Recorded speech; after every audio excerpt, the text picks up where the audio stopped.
South ఇండియాలోనే అతి తక్కువ ధరలకి రత్నాలను అందించే ఏకైక సంస్థ 6JVR. నమస్తే, welcome to Suman TV news. నేను మీ సాయి.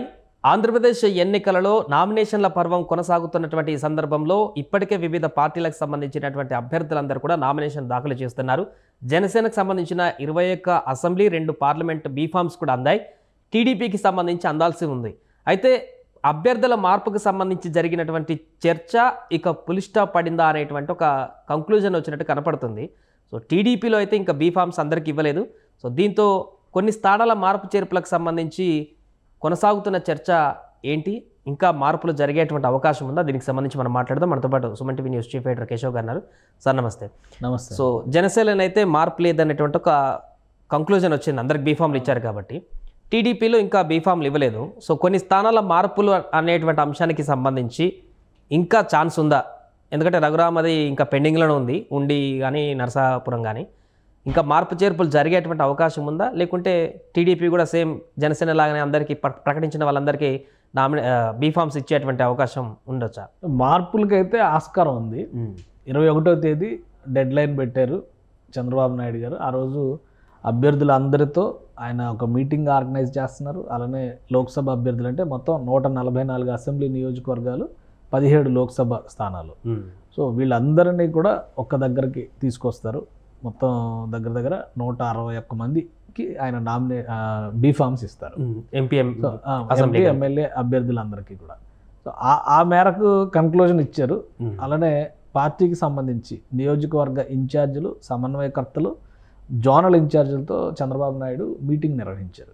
సో ఈ మీటింగ్ ప్రకారం ఇప్పటివరకు జరుగుతున్నటువంటి ప్రచార శైలి, అలానే మిత్రపక్షాలతో సమన్వయం చేసుకుంటున్నటువంటి విధానం, దీనిపైన సమీక్ష జరిపారు. గ్రౌండ్ రిపోర్ట్స్ కూడా దాని మీద దృష్టి పెట్టారు.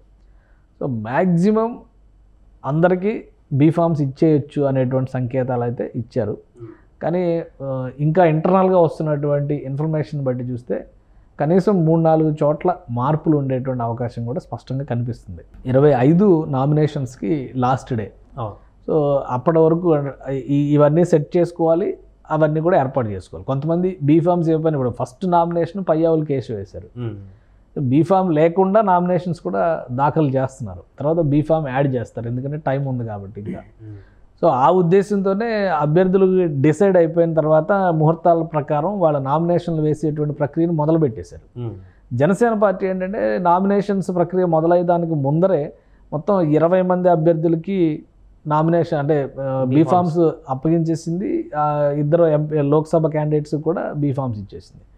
ఒక్కటి పెండింగ్ ఉండింది, పాలకొండ అభ్యర్థి నిమ్మక జయకృష్ణకి. నిన్న ఆయన్ని పిలిచి పవన్ కళ్యాణ్ నిన్న ఆయనకు కూడా బీఫామ్ అప్పగించేశారు. బీజేపీలో కొంతమందికి నామినేషన్స్ వేయడానికి బీఫామ్స్ ఇప్పటికే వచ్చింది. ముఖ్యంగా ఎంపీ క్యాండిడేట్లకి బీఫామ్స్ అందజేసినట్టుగా ఒక సమాచారం ఉంది. సో ఆల్రెడీ సీఎం రమేష్కి బీఫామ్ అందింది, పురంధేశ్వరి గారికి బీఫామ్ అందింది.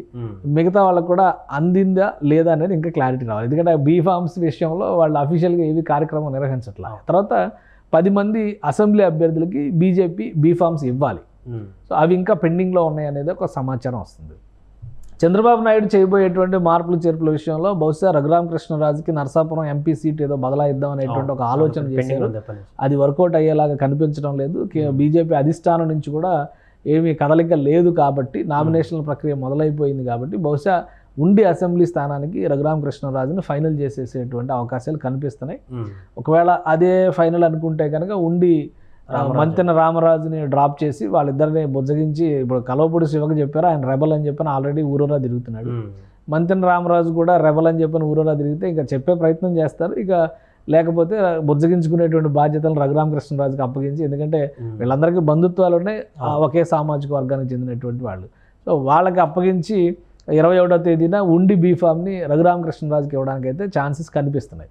ఒకవేళ అది జరిగితే మిగతా చోట్ల మార్పుల విషయం ఏంటి? ఎందుకంటే అనపర్తి విషయంలో టీడీపీ నో కాంప్రమైజ్ అనేటువంటి ఆలోచనలోకి వెళ్ళిపోయింది. ప్లస్ పురంధేశ్వరి గారు కూడా టీడీపీ పోటీ చేస్తేనే అక్కడ ఓటు కన్వర్షన్ ఎక్కువగా జరుగుతుంది, ఎంపీ సీటు గెలవడానికి స్కోప్ ఉంది. ఎందుకంటే ఆమె రాజమండ్రి ఎంపీ క్యాండిడేట్గా బరిలో దిగుతున్నారు. ఇవాళ నామినేషన్ కూడా దాఖలు చేశారు. ఆ సీటు కనుక దెబ్బ కొడితే, అక్కడ ఓటింగ్ కనుక తగ్గితే నష్టం ఎక్కువ జరిగేటువంటి అవకాశం పురంధేశ్వరి గారికే ఉంటుంది. అక్కడ ఆల్రెడీ శివకృష్ణంరాజుని బీజేపీ క్యాండిడేట్గా అనౌన్స్ చేసింది. 4 రోజుల క్రితమే చంద్రబాబు నాయుడుతో భేటీ జరిగినప్పుడు అనపర్తికి సంబంధించి నల్లమిల్లి రామకృష్ణారెడ్డికి కూడా సద్దుమడుగుతాయి అనేటువంటి ఒక ఇండికేషన్ ఇచ్చారు కాబట్టి నేనే అభ్యర్థి అనేటువంటి ధీమాతో ఆయన ప్రచారం చేసుకున్నారు. సో అక్కడ ఒక కాంప్లికేషన్ ఉంది, దాన్ని ఏ విధంగా చేస్తారు. ప్లస్ ఇంకొకటి మార్పు విషయంలో ఒక చర్చ ఏం జరుగుతుందంటే అనపర్తి వదిలేసుకోవడానికి రెడీగా ఉన్నారు, కాకపోతే ఏలూరు పార్లమెంటు పరిధిలో ఉన్నటువంటి ఒక నియోజకవర్గాన్ని, దెందులూరు నియోజకవర్గాన్ని ఇవ్వండి అనేటువంటి ఒక ప్రతిపాదనని రాష్ట్ర బీజేపీని, ఎందుకంటే దెందులూరు నుంచి తపనా చౌదరి బరిలోకి దిగడానికి అవకాశం ఉంది.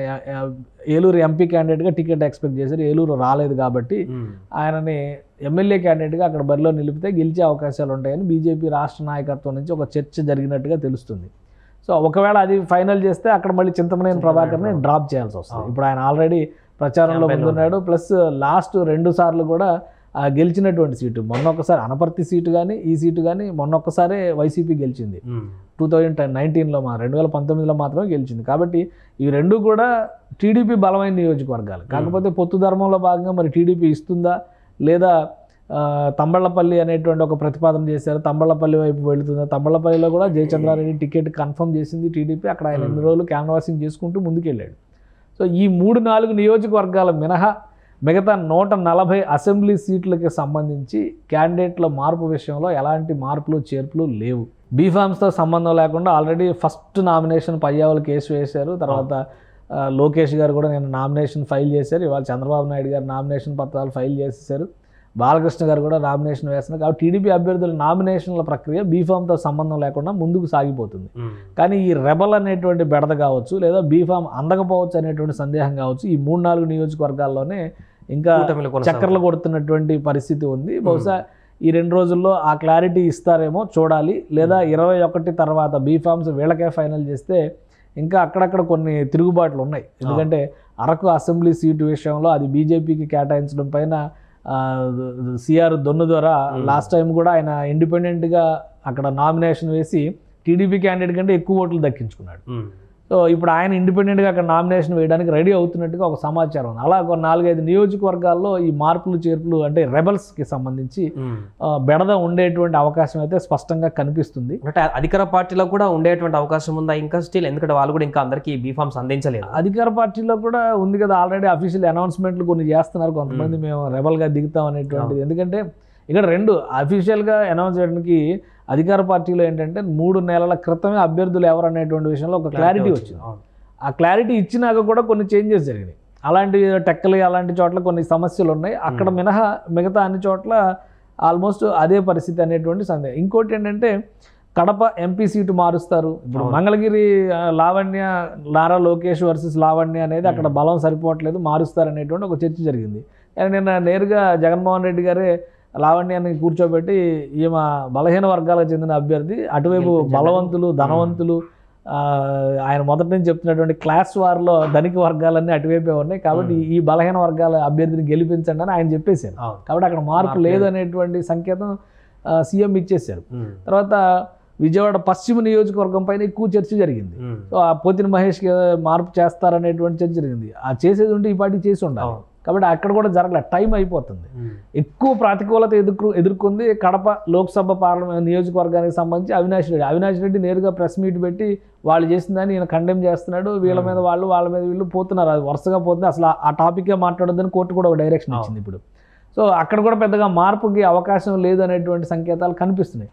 అటు వైసీపీలో కూడా పెద్దగా మార్పులకి చేర్పులకి అవకాశం ఎక్కడ కనిపించడం లేదు. అయితే గీతే కూటమి పరంగా టీడీపీ బీజేపీ మధ్య ఆ 2 సీట్లకి సంబంధించి ఏం చేయబోతున్నారు అనేటువంటి చర్చ మినహా 175 అసెంబ్లీ స్థానాల్లో అభ్యర్థులు ప్రత్యర్థులు ఫిక్స్ అయిపోయినట్టే మనం చూడాలి.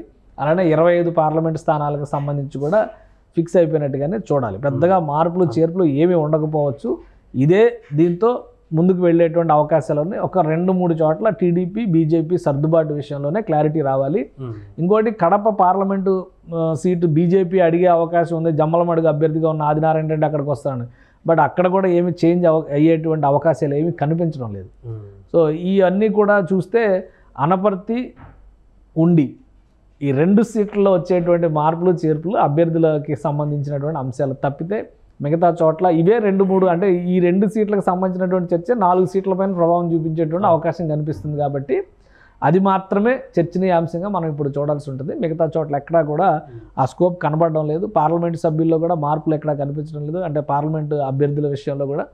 సో ఓవరాల్గా చూస్తే ఇదే ఫైనల్ లిస్ట్ కింద మనం ఎక్స్పెక్ట్ చేయొచ్చు. వీళ్ళే నామినేషన్స్ వేసేటువంటి అవకాశాలు ఎక్కువ కనిపిస్తున్నాయి. Right sir. సో మొత్తానికి అది ఆంధ్రప్రదేశ్ ఎన్నికలలో భాగంగా నామినేషన్ల పర్వం కొనసాగుతున్న సందర్భంలో అభ్యర్థుల మార్పుకు సంబంధించి ఒక టీడీపీ, బీజేపీ మినహా మిగతా అన్ని పార్టీ అంటే వైసీపీ, జనసేనలకు పూర్తిగా అభ్యర్థులు ఖరారైపోయారు. బీఫామ్స్ తీసుకొని వారే నామినేషన్లు వేసేటువంటి అవకాశం 100% కూడా ఉన్నట్టుగా కనబడుతుంది.